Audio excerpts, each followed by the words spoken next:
Hello, and welcome back to the Leading Yourself podcast. Welcome to a two-part series on simplification. The title of today's episode is Simplifying Your Life. But what exactly is simplifying your life?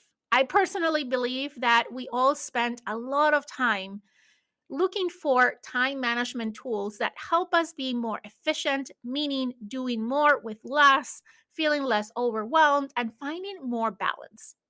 And typically, what those tools help us do is just to move things around and try to fit them like it was, well, a puzzle, right? Where we're trying to fit pieces together in hopes that the order of the factors will alter the result. We know that doesn't happen.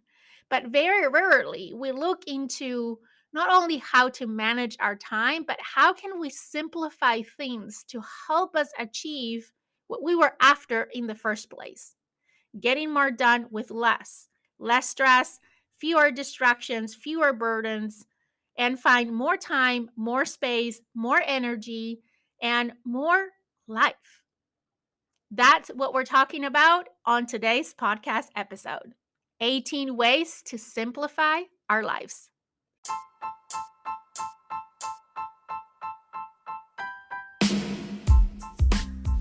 Welcome to the Leading Yourself podcast. This is your host, Carolina de Arriba. I'm an HR professional, health and fitness coach, wife, mom, and above all things, a goal-getter. In this podcast, we're going to be digging into all things leadership, professional and career development, habits, and relationships. This is a podcast for those who want to become the best version of themselves. Those who have big dreams and are willing to embrace the journey and put in the work to achieve them. My goal is to share with you the tools, tips, and tricks to help you in your journey. So let's dig into today's episode. So let's talk about how can we simplify our lives? And you might be asking yourself, how? How do we do this? Does it require giving up things that we love? When you start thinking about starting to live a simpler life or embarking into a simple living journey, which was where it all started for me, right? I have heard about this term of simple living and I got curious. And I started to read blog posts and articles and listen to podcast episodes. And the truth is that the road seemed daunting, to be completely honest. It seemed something so overwhelming with so many rules and so many things. And they went really deep into space and organization and how to get rid of things and more of a minimalist lifestyle. I don't know that that necessarily is for me. And after reading through all these blog posts and listen to this podcast episodes and watching YouTube videos, I realized that it doesn't have to be like that. That you can introduce simplicity into your life just with a few changes here and there and some introspection. And that has been this far my personal approach and the one that I want to share with you. They call it the art of simplifying. And when you're simplifying your life at times, it doesn't feel simple at all. As I mentioned, there are so many guidelines to follow, so many paths to choose from. When you are on a mission to simplify your life, all of these resources can make the process a little bit confusing. That was the case for me, for sure. And in the midst of all of that, you run the risk of just giving up altogether, which I was very close to that point, if I'm completely honest, because I was completely overwhelmed by the process and all the guidelines and all the principles and all the rules.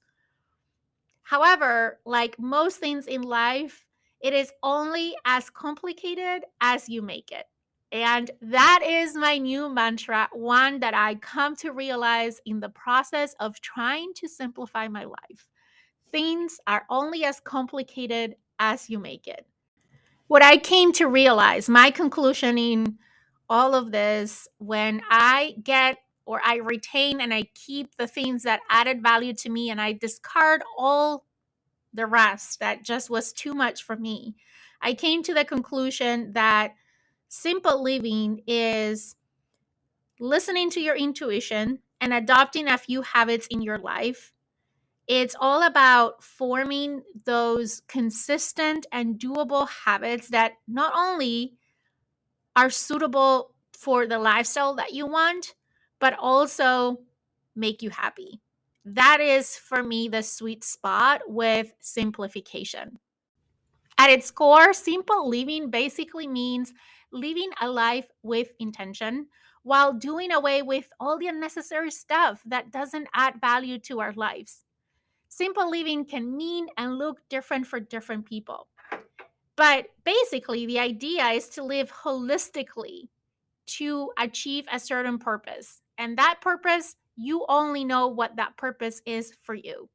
You can decide to simplify your life due to a variety of reasons. Your reasons might look different than mine. However, whatever the reason is, the ultimate goal that we're all pursuing when trying to simplify our lives is to carve an uncomplicated life with fulfillment as the cornerstone. We're all looking for more fulfillment and less complication. That's it. It's that simple. That is what simplifying your life means and looks like. Now, let's talk about 18 ways that we can simplify our lives. And I'm going to try to cover these fairly quickly because they are simple, but simple doesn't mean they're easy to implement. Some of them might be a little bit easier than others. And my intention with sharing this 18 things is not to say that you need to do all 18 things if you want to simplify your life. Your list might look very different than the one that I'm about to share with you. My intent here is only to inspire you, to give you some ideas on where can you start, what are some 2 millimeter shifts and actions that you can take to start simplifying your life. And hopefully it prompts you to reflect on what might be some things on that will work for you that maybe are different than the ones that I'm sharing today. So let's dig in. Number one is to prioritize. First, the very best way to simplify your life is to decide every morning what 3 things are most important for you that day and to do them as soon as possible. I have shared this practice before here on the podcast. This is one thing that I do as part of my morning routine. When I sit down on my desk to start my working day, the first thing that I do, even before checking my email, is I grab a post it note and I write down my 3 non negotiables. The 3 things that are my priority today. Those can be work related. Sometimes 1 or 2 things in the list are not work related, but are more personal. But those are the 3 things that at the end of the day, I want to make sure I have crossed off. Ideally, they should be aligned with your long term goals. There should be like mini steps that will move you towards your big goals, but sometimes are just things that you have to do that are important that day in that moment, and you just have to do, like scheduling a doctor's appointment or paying a bill or things that have nothing to do with your goals, right? Your list of chores and administration tasks sometimes feel really urgent. In my personal opinion and experience, the very best first step to simplify your life is to decide what is most important. What are your priorities? And sometimes can feel overwhelming when you do that in the long term and you look at those big priorities. But you can start by deciding every morning what are 3 things that are most important for you that day and do them as soon as possible. Ideally, they should coincide or be aligned with your top long term goals. I have shared this practice in the past many times here on the podcast. This is something that I do as part of my morning routine every day. When I sit on my desk to start my working day, the first thing that I do, even before checking my emails, is to grab a post it note. I look at my calendar and I write down my top three priorities for the day. What are my three non negotiables? The three things that I want to cross off that list before I go to bed at the end of the day. Your list of chores and administrative tasks sometimes may feel super urgent, but they're not going to get you where you want to be in the future. So be strategic. Don't always write down chores or administrative stuff in your top three not negotiable things for the day. These are meant to be priorities, things that are important and probably urgent at the same time, but not necessarily urgent. Don't let the urgency of the task take precedence over the importance of that task or that priority. So that's number one, prioritization. Number two is to find time for your hobbies. We all need something that satisfies our hearts, that allows us to feel enjoyment. You might be a lucky person and have a job that it's related to your hobby. I am one of those people. I love my job and it's very related with the things that I'm passionate about. But if you're not, you need to make a conscious effort to indulge some time in your passion, in the thing that lights you up. And you might be thinking, what does this have to do with simplification? Now you're asking me to add something more into my life, like a hobby? Yes. Listen me out. You see, as kids, we usually have activities that we love to do. But as we grow up, we often tend to lose them as our responsibilities start to increase.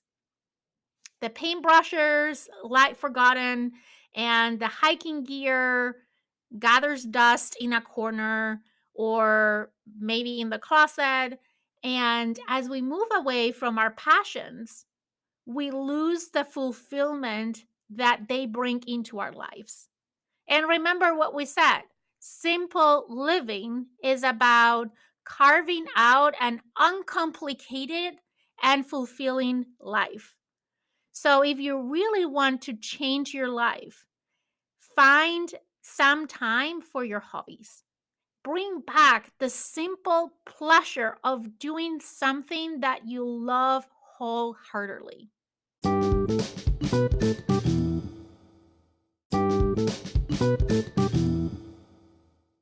Strategy number three is to focus on the small wins. Don't spend all your time waiting for that one massive win that you have envisioned. Instead, look for small wins that you have every single day. Remember that saying that says Rome wasn't built in a day? Similarly, in your life, it will take a lot of time to achieve most of your long term goals. But if you wait for that single big win, you run the risk of ignoring all the small victories along the way, which can result in frustration and fatigue and feel of overwhelmed. When trying to simplify your life, make it a point to evaluate every single day. Look how far you have come in a week, in a month, in a year. When trying to reach those goals that you have, celebrate each little milestone. Applaud everything that you achieve, no matter how small it is. Ultimately, all of those small wins, and I'm making air quotes over here, will lead you to that big goal that you want and you're after. And what it's more, you will find motivation in the journey. Instead of overcomplicating the journey, thinking of how far you need to go, focus just on the next step and celebrate that step because it was a step in the right direction. Strategy number 4 is to take care of yourself. This one goes without saying, right? Whichever lifestyle you choose to follow, learning to take care of yourself plays a pivotal role in leading and living a fulfilling life. Taking care of yourself goes far beyond just the physical health, right? Be mindful of your mental health and take active steps to improve it. Additionally, try to look for things that act as triggers that strive to minimize them in your life. Have a holistic approach towards your health that encompasses the body, the mind, the spirit, the soul, all aspects of you. This is essential when trying to simplify your life. And again, you might be saying, Carolina, you're just asking me to do more stuff. I thought we this was about doing less, doing more with less. Yes. But in order for you to get there, you need to first fill up your cup. This is one lesson that I learned in my adult life. You can't run on an empty tank. You need to stop and fill up your tank if you want to live a fulfilling life. And if you want to simplify your life, you need to start with the most simple thing of all, which is taking care of yourself. Okay, now we're getting into what probably you were expecting to hear when I said we were going to talk about simplifying our life. Let's go to strategy number 5. Learn to say no. We know how important it is to say no to certain times, right? We all want to say no more often, but we often forget that. As a result, we find ourselves in situations that are completely avoidable or with obligations that we don't want. This is not only something that makes our lives more complicated, but it's a root cause for a lot of anxiety and stress in our lives. Therefore, learning how to say no is an important caveat in the pursuit of introducing simplicity into your life. We need to gather the courage and start small. Say no to a social gathering that you really don't want to attend, or decline an offer that you know will give you anxiety in the long term. Or don't raise your hand when that new project emerges at work.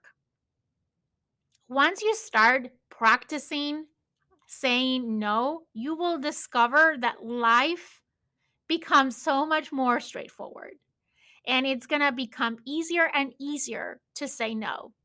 But you need to start somewhere. And what I found is that the best way to be comfortable in saying no, which is something a lot of us feel really uncomfortable with, is to start small. What is one small thing that this week you can say no to? And sometimes is a no to someone else, but sometimes is a no to ourselves. When we're trying to decide what to do, sometimes we need to say ourselves, no, we're not doing this today. Because here's the thing, every time you're saying yes to something, you're saying no to something else.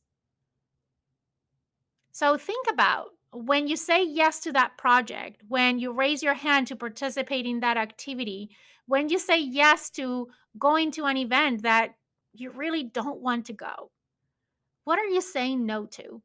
What could you do on that time that would be a better yes for you? One that will be and feel more fulfilling for you.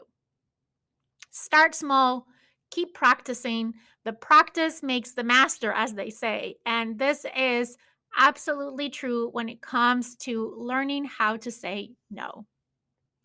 Strategy number 6 is to let go of the non essential.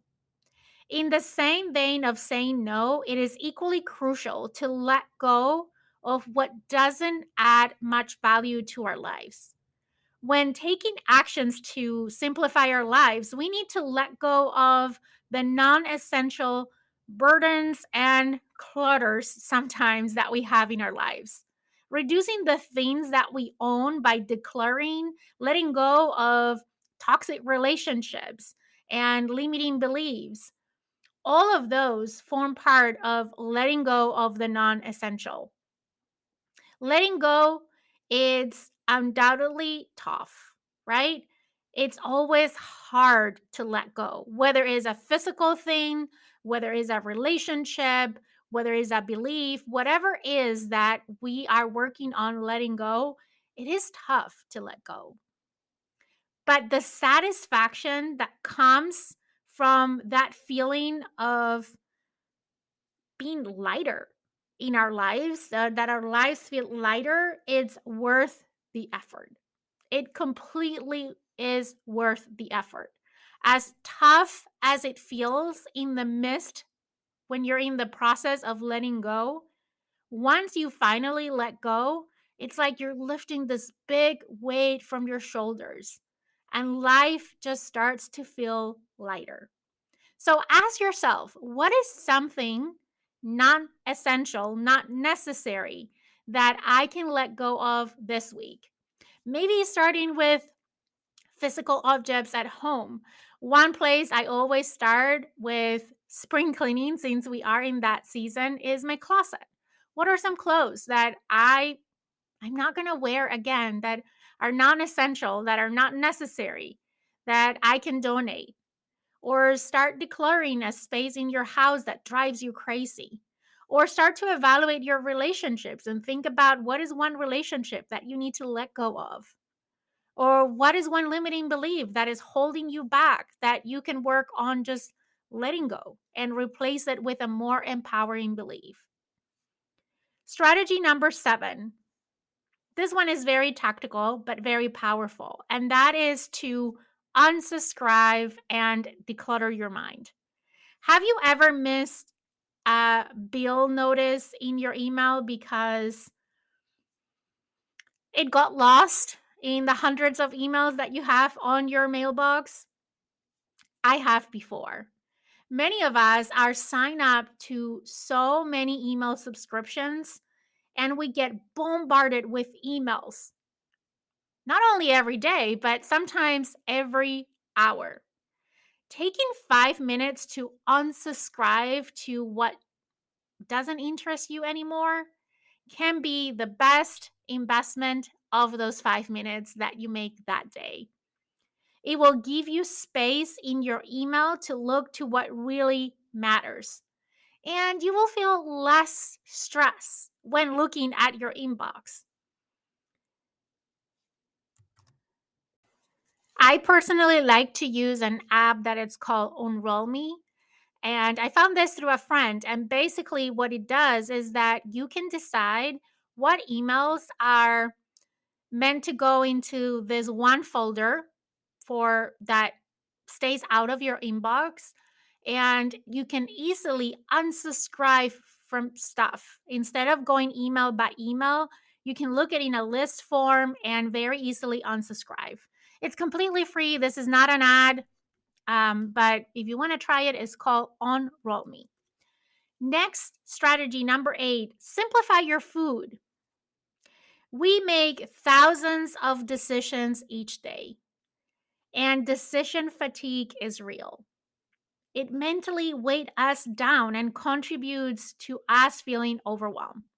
The best way to counter it is by streamlining. So we can start with our food. Why not? Right? The healthiest people tend to stick to the same whole foods over and over. So we can start with breakfast.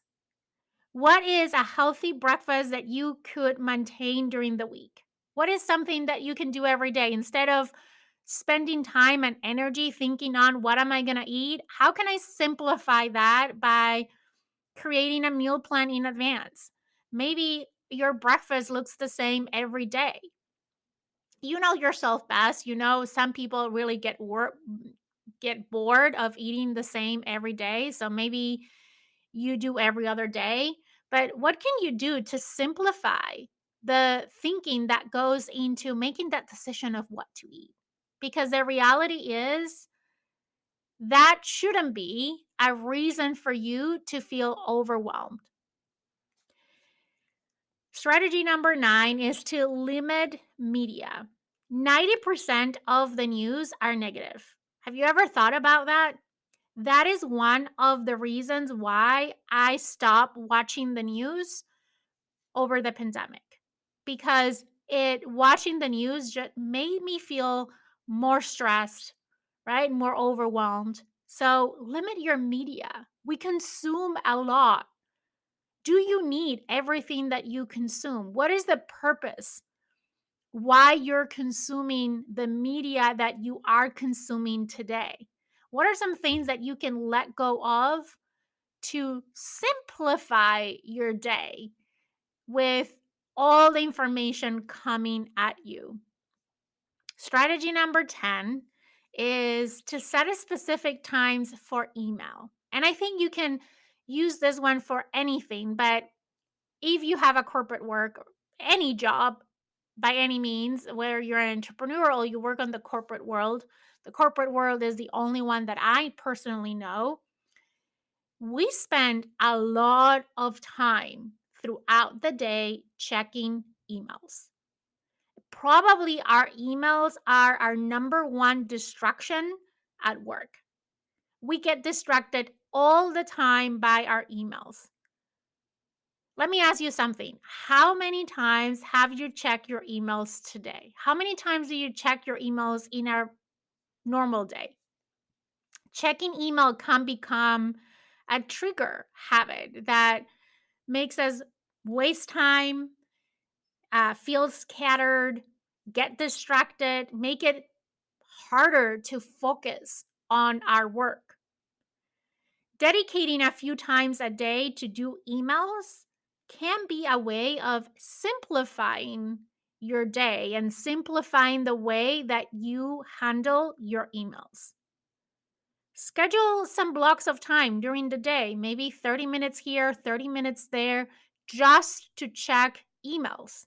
And then turn off your email for the rest of the time, especially when you are in meetings or you're trying to really find time to focus and work on something that requires your whole attention. One thing that I personally do is I have shut down all the notifications for my emails. You know, those pop ups that come on your screen when a new email comes, or that noise that your software makes when a new email arrives. I turn all of those notifications off because for me, it was a big distraction. And do you know that every time that you get distracted from something that you're focused on, it takes you 20 minutes to get back to that state of flow where you're really focused and concentrated in what you're doing? Our emails are today one of our worst enemies in being able to be focused on what we have at hand. So, scheduling some specific times to check emails, turning off your notifications can be two things that really help you to feel less scattered, less overwhelmed, less stressed during your day, and a perfect way to simplify your email time. Number 11, have a place for everything.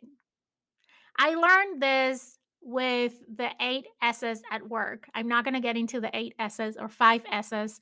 You might have heard these terms as well.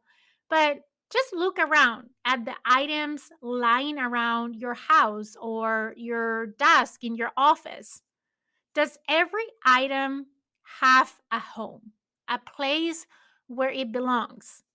Spend just a few minutes finding a designated spot for everything that doesn't have one. And then make sure that Other people around you, whether our family members at home or colleagues in the office, know what those spots are.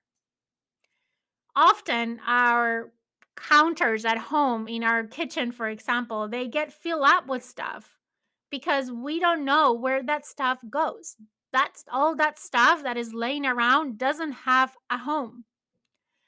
But if you find a home for everything, then you'll find yourself having a much less clutter space, which will help you to feel less overwhelmed and stressed.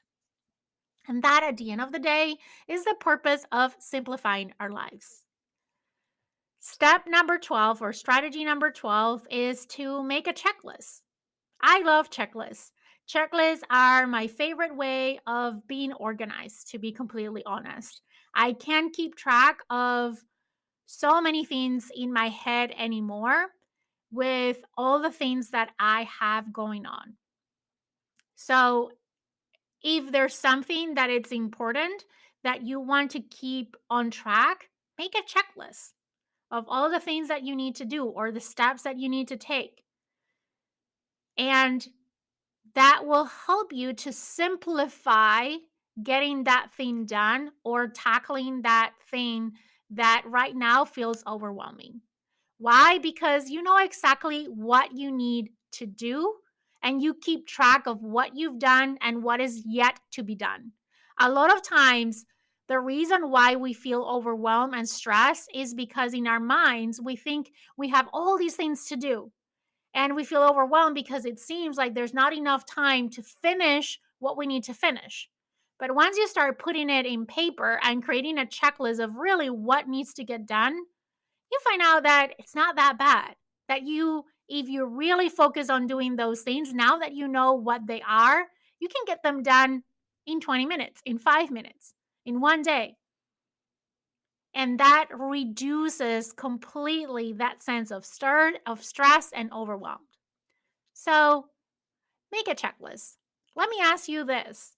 What could you make a checklist for this week? Strategy number 13, automate. I love automation. Simplifying your life by letting automation do it for you is the way to go. Make it so that you just have less to do. Use autopay for your bills. Try to subscribe and save options on Amazon for those things that you find yourself buying over and over again. Or make a doctor's appointment automatically, but letting the office schedule ahead of time every year.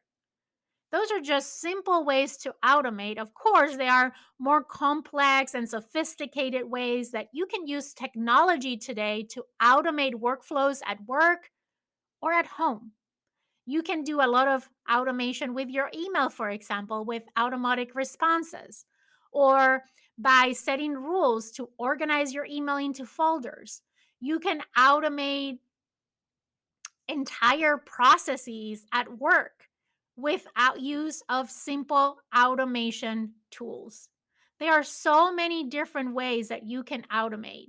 So think about what are things that you find yourself regularly doing that are time consuming, that are not value add for you to do, that automation could take care of them and it would be perfectly fine. You don't have to personally do them, but a bot or an automated process can do for you.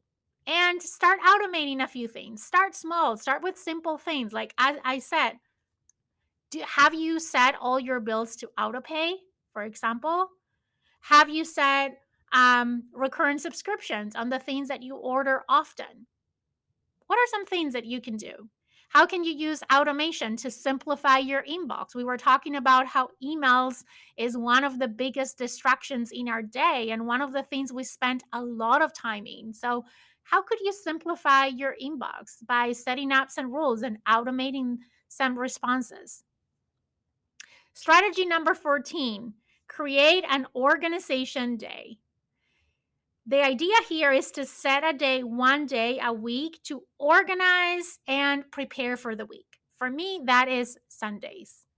Sundays is the day that I do a lot of things. Sundays is the day that I record my podcast. Sundays is the day that I prepare my weekly email. But Sundays is also my organization day. For this day, the focus is on household tasks and getting set for an amazing week ahead. This might include food prepping, it can include doing laundry, cleaning and organizing and decluttering, maybe setting goals for the week, checking your finances, setting up the clothes that you're going to use for the week, anything like this. You can add whatever you feel will help you feel more calm at home, more organized, and set you for a successful week ahead. Strategy number 15, eliminate something. We all do things in our day that really don't need to be done. So, if you want to streamline, figure out what these things are for you.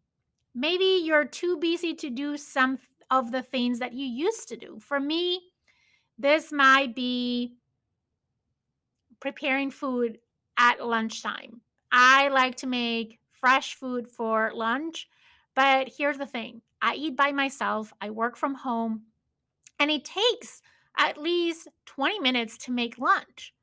But what if I prepare lunch in advance and I just have to reheat it? It's so much easier. I can save some leftovers from dinner last night and have those for lunch, or prepare some stuff that will make putting my lunch together easier the next day. So I do a lot of meal prep on Sundays, and that meal prep have looked different at different stages, but right now, I just prepare in bulk certain things that then I can quickly assemble for lunch. So those 20 minutes that I was spending, or 30 minutes preparing lunch, now it's been reduced to 5 minutes of pulling stuff together, making myself lunch, and then being able to enjoy lunch without the stress of having to prepare it every single day. So think about, what is one thing that you do consistently that takes time that you could eliminate by either automating it, by preparing in advance, or just stop doing altogether. Number 16 is to delegate tasks. Asking for help can be sometimes intimidating, especially for women, because we tend to want to do all the things. That has been my case my entire life. I am sometimes embarrassed to admit that I've never hired a babysitter in my life. I have a 14-year-old and a 6-year-old, and I've never used a babysitter. I have leverage friends and family whenever they are here, which is once a year at the most, but I've never hired a babysitter in my life. Delegating tasks or just asking for help is critical if you want to simplify your life. You need to move away from the need to do it all. You can't do it all. Let's be honest. It's just not humanly possible. So ask for help. Get in the habit of asking for help. Make sure that other people in your family or at work know how they can help you. And people tend to want to help. Just like you want to help others, other people will be happy to help you when you need help. So get over your fears, get over that need to do everything, and start to think about, who can you ask help with, and what things can you delegate. And when we say delegate, doesn't mean that you have people reporting to that you have to delegate. You can delegate to a colleague, you can delegate to your boss, you can delegate to your husband or your kids, you can delegate to anyone and everyone. Just be smart and strategic of what you delegate and when you ask for help. Okay, we're getting close to the end. Number 17, this one also very tactical, but it's one thing that has really been helpful for me, is to put your outfit out the night before. So, as part of my morning routine, I work out every day. And I have got on the habit of leaving my workout clothes ready in the bathroom the night before. So, in the morning when I wake up, it takes away a lot of effort and time in figuring out what am I going to wear. I work out at home. It doesn't matter what how I look because no one is watching. So it makes it so much easier to just leave my outfit out at night. I do the same for my kids. I leave their outfits for the next day for school out the night before. And that reduces a lot of the chaos and the stress in the morning trying to do it all to get my kids ready and out of the door. And the last one last thought is, and something to consider to when you're trying to simplify it, is to continuously reevaluate over and over again because life is life. It's messy and chaotic, and it can get ridiculously busy if you let it be. Simplifying is necessary. And if you constantly are looking for ways that you can further simplify your life, you're on your path to achieving that simple life that you're looking for. It's not an all or nothing, it's not a one and done, but constantly try to reevaluate what are things that you can simplify. What are the things that are triggering that stress and sense of overwhelm right now? And how can you tackle them in a way that will help you simplify them so you can reduce that stress? And again, to what we said at the beginning, you can take away the unnecessary things so you can focus on living a more fulfilling life. I hope these ideas were helpful and inspiring. Maybe there's one or two that you want to try, or maybe by listening some of these ideas, you thought of ideas of your own on ways and things you can do to simplify your life. My invitation is that you go and try one or two. Ask yourself, what can you do today to make today a little bit simple? And start applying those things. Don't get overwhelmed by the process of simplification because rather than adding more overwhelm to your life, simplification should help you have a less complicated and more fulfilling life. I hope you have a great day and a great week ahead. And I can't wait to talk to you again on another episode of the Leading Yourself podcast.